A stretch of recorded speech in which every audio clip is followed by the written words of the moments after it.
ఇక సేవకురాలను కూడా పిలిపించి ఇద్దరి మీద చేతులు ఉంచుతాను. ఎందుకో తెలుసా? ఈయన ముందుకు పరిగెత్తిన పగ్గాలు వేసింది అనుకో, ఆ సేవ ఒప్పుకుంటుంది. ఈయన కూడా ఆమె కూడా ఇద్దరు కలిసి కష్టపడ్డారు అనుకో, ఆ సమాజం ప్రభావితం అయితే. అందుకే మీ ఇద్దరికి బాధ్యత ఉందమ్మా అని చేతులు ఉంచుతా. కనీసం భర్త బలహీనుడైతే భార్యన్నా సేవాశక్తి కలిగి ఉండాలి. భార్య బలహీనుడైతే భర్తన్నా సేవాశక్తి కలిగి ఒకరినొకరు కట్టుకొని నడిపించుకొని దేవుని పనిలో ముందుకెళ్ళాలి.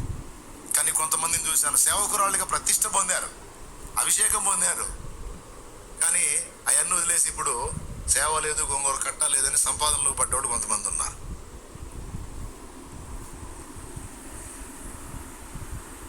ఎందుకు? బలహీనత, భారం లేని జీవిత.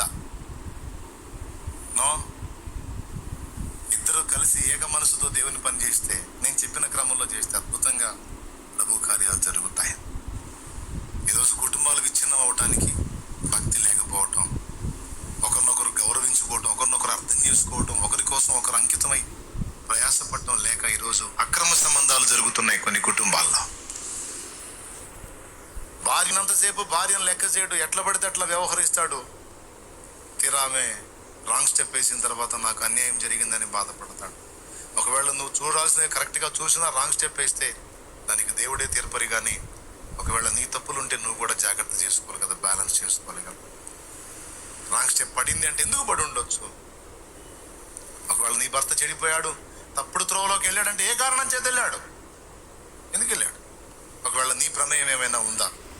నువ్వు నెరవేర్చాల్సిన బాధ్యతల విషయంలో ఎక్కడన్నా అశ్రద్ధ చేశావు?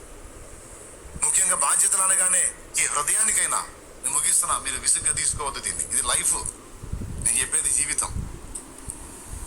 భార్యాభర్తల అనుబంధం అంటే జస్ట్ ఒక శారీరక సంబంధమైన అనుబంధం ఒక్కటే అనుకుంటారు నిద్రమోహోళ్ళు. ఒరే కాదురా అయ్యా, జీవితంలో ఒక రోజు 24 గంటల సమయం ఉంటే 24 గంటల సమయంలో 5-10 నిమిషాలు ఏ మూలకి వస్తుంది? మిగిలిన సమయం అంతా విలువైంది. మిగిలిన సమయం అంతా విలువైంది. ఆ సమయంలో నీ భార్యను ఎలా నువ్వు ట్రీట్ చేస్తున్నావు, నీ భర్తను నువ్వు ఎలా ట్రీట్ చేస్తున్నావు అనేది ఇక్కడ పాయింట్. ప్రతి హృదయం ఒక గుర్తింపునే ఆశిస్తుంది. తల్లిదండ్రులుగా బిడ్డలు మమ్మల్ని గుర్తించాలనుకుంటారు, కానీ ఈ బిడ్డలకు నోరు రాదు. నానా మా కోసం కష్టపడ్డావు నానా అని అనరు ఈ దరిద్రపు బిడ్డలు కొంతమంది ఉన్నారు. అమ్మా మా కోసం కష్టపడ్డావమ్మా అనరు బిడ్డలో. తల్లిదండ్రుల కష్టాన్ని, త్యాగాన్ని గుర్తించరు కొంతమంది, కానీ కొంతమంది గుర్తించి మాట్లాడతారు. అలాంటి బిడ్డల్ని కలిగి ఉన్న తల్లిదండ్రులు ధన్యులు. కొంతమంది గుర్తించరు. పాపం వాళ్ళకు శోభ, ఇంత త్యాగం చేస్తున్నా నన్ను గుర్తించట్లేదని బాధపడు.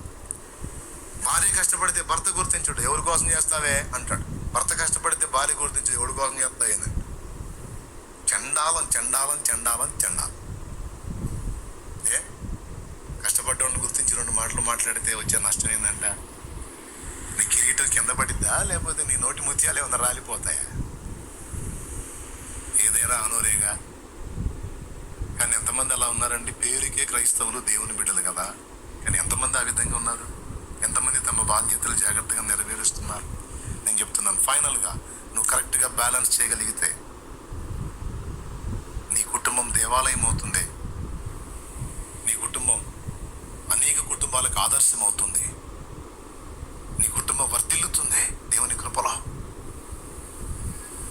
నువ్వు ఒకవేళ నిర్లక్ష్యం చేస్తే నువ్వే క్షోభను అనుభవించాల్సిన పరిస్థితి ఉంటుంది. మళ్ళీ చెప్తున్నాను,